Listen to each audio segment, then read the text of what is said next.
આ જીઓવાળા અને એરટેલવાળાએ જ્યારે એમના પ્રીપેડ કાર્ડમાં અને જે એનો જે રિચાર્જ છે એમાં જે ભાવ વધાર્યો એના પછી આ ગવર્મેન્ટ કંપની પક્ષમાં આવી છે અને થોડાક દાડામાં કંપનીએ ગજબનું રિટર્ન આપ્યું. 52 વીક લો 33 રૂપિયા છે, 52 વીક હાઈ આજે 121 હાઈ બનાવ્યો છે. માર્કેટ કેપ 17,358 કરોડ છે. ભારત સરકારની કંપની છે. કંપનીના શેરમાં 10 દાડાથી 68 કિલો એનો EPS 1.28 છે, PE 90 છે, સેક્ટરનો PE 102 છે. ગુડ કંપની છે. પ્રમોટરો 89.93 છે. ભારત સરકાર FIC 0.02 છે, DI 2.66 છે અને 7.39% પબ્લિકની છે. મિત્રો પણ આ કંપની આટલી બધી ચાલી ગયા પછી એમાં રોકાણ કરવું કદાચ ઓવર સર્કિટ પણ એમાં લાગવા પડે, એટલે સમજીને કામ કરવા જેવું. કોઈ પણ કંપનીનો વિડીયો બને એટલે ફટ છે લઈ લેવો એવું ના કરતા, મહેરબાની કરવી. ફંડામેન્ટ ચેક કરો, ધીરજ રાખો, રેકી કરો અને પછી વિચારો. ઉર્જા ગ્લોબલ 2 દિવસથી વધવા મળ્યો છે, પરંતુ ખૂબ વધ્યો હતો, પછી ઉપરથી ઘટાડો આવ્યો, ઘટ્યા પછી સતત ઘટ્યા ગયો છે અને હવે થોડો વધારો આવ્યો છે, પણ બધી ચારી પાછો ઘટવા મળે કોઈ નક્કી.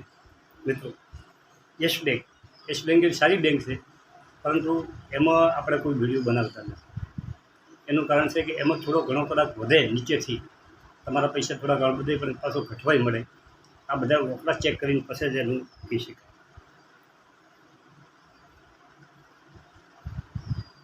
હવે બીજી વાત છે કે એક ભાઈની કોમેન્ટ છે મિત્રની કે સ્પ્લિટ અને બોનસ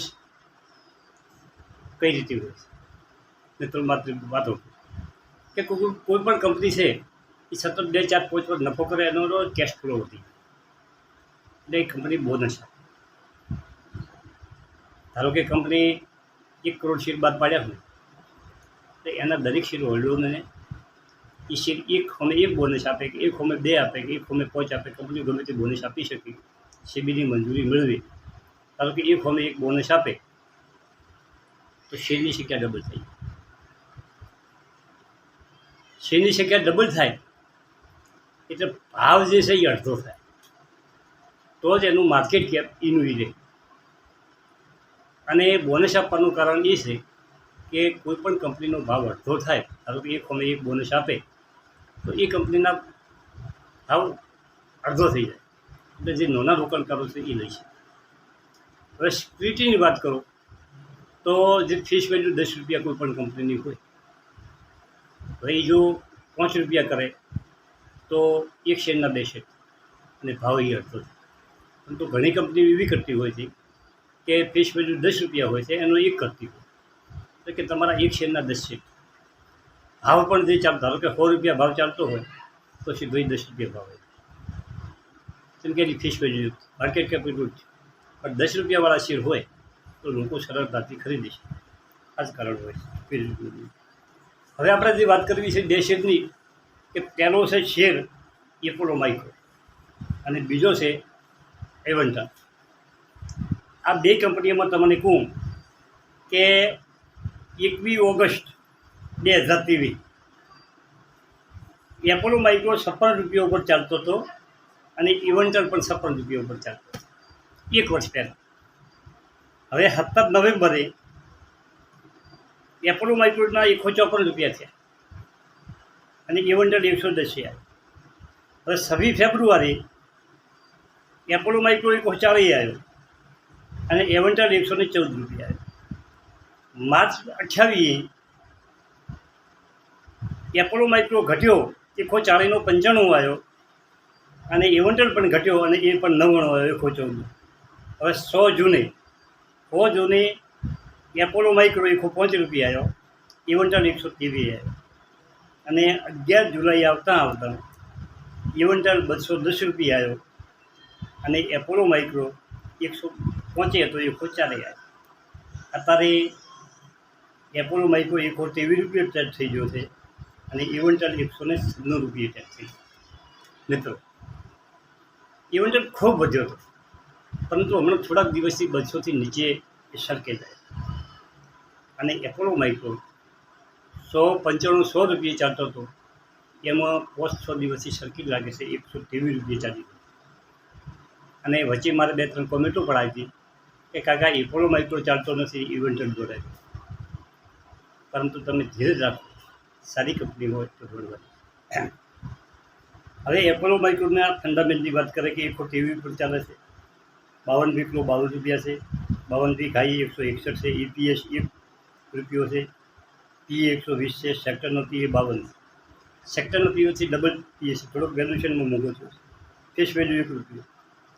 હવે પ્રમોટરનું હોલ્ડિંગ 55 છે, એમાંથી 70% હોલ્ડિંગ પ્રમોટર પ્લે જ કરેલું એટલે કે ગીરવે મૂકેલા. FIC 7.42 છે અને પબ્લિકનું હોલ્ડિંગ 37.76. એક મહિનામાં 15%, 6 મહિનામાં 16% અને એક વર્ષમાં 112% રિટર્ન આપ્યું. હવે માર્ચ 23માં 297 કરોડનું વેચાણ હતું અને 18 કરોડનો નફો થયો. અને માર્ચ 24માં 371 કરોડનું વેચાણ કર્યું અને 31 કરોડનો નફો કર્યો. નફો ડબલ કરી દીધો. મિત્રો, હવે ઇવેન્ટરની વાત કરીએ કે 196 રૂપિયા ચાલુ છે, 52 વીક લો 50 રૂપિયા છે અને 52 વીક હાઈ 223. માર્કેટ કેપ 4,799 એટલે કે 4,800 જેવું છે. અને EPS 2.13 છે, PA 92 છે, સેક્ટરનો PA 25, ફેસ વેલ્યુ 2 રૂપિયા છે. એક મહિનામાં 10%, 6 મહિનામાં 60%, એક વર્ષમાં 290% અને 2 વર્ષમાં 900% રિટર્ન કંપની આપે. હોલ્ડિંગમાં 40% હોલ્ડિંગ પ્રમોટરનું છે અને 60% હોલ્ડિંગ પબ્લિક. અને માર્ચ 23માં કંપનીએ 154 કરોડનું સેલ કર્યું હતું અને 26 કરોડનો નફો કર્યો હતો. અને માર્ચ 24માં 224 કરોડનું સેલ કર્યું છે અને 52 કરોડનો નફો ડબલ થયો. હવે આવી મજબૂત કંપનીઓ જે ફંડામેન્ટવાળી છે એવી નીચેથી પકડેલી હોય તો પૈસા મળે, પણ દોડતી કંપની નહીં પકડવાની. તમારે જો ગમતી હોય તમને તો તમે રેકી કરો, ઘટે છે. આ લોયડ સ્ટીલની હું વાત કરું, હમણાં મહિના પહેલાં 80 રૂપિયા ચાલતો અને મેં વિડીયોમાં કીધું હતું કે ભાઈ 75માં આસપાસ જવો પડે, 75 થયો જ નથી અને અત્યારે 88 રૂપિયા પર. અને એક વિડીયોમાં કીધું હતું કે આ શેર 60 વર્ષનો શેર, 40નો શેર 60 થયો છે, 60નો 80 થયો છે અને ઓની ગતિ પોતા છે. એટલે સીધો ધારો કે 88 ચાલે છે એટલે પોત જાય ના પહોંચે, 88થી 84 આવે, 80 આવે, 78 આવે, વળી પાછો બીજા તબકે વધે એટલે 92-95, વળી થોડો ઘટે. આ રીતે શેર બજારમાં ચાલે. હવે તમે 88માં જો 78 થઈ જાય તો 10 રૂપિયા તમને નુકસાન પડે. તમે કહો કાકા આ તો શેર ઘટી ગયો. એટલે કંપનીઓમાં રેકી કરો, ઘટાડે થોડા વધતા રહો તો જ શેર વધી શકે. ચલો મિત્રો, આ વિડીયોમાં આટલું. થેન્ક યુ, આભાર.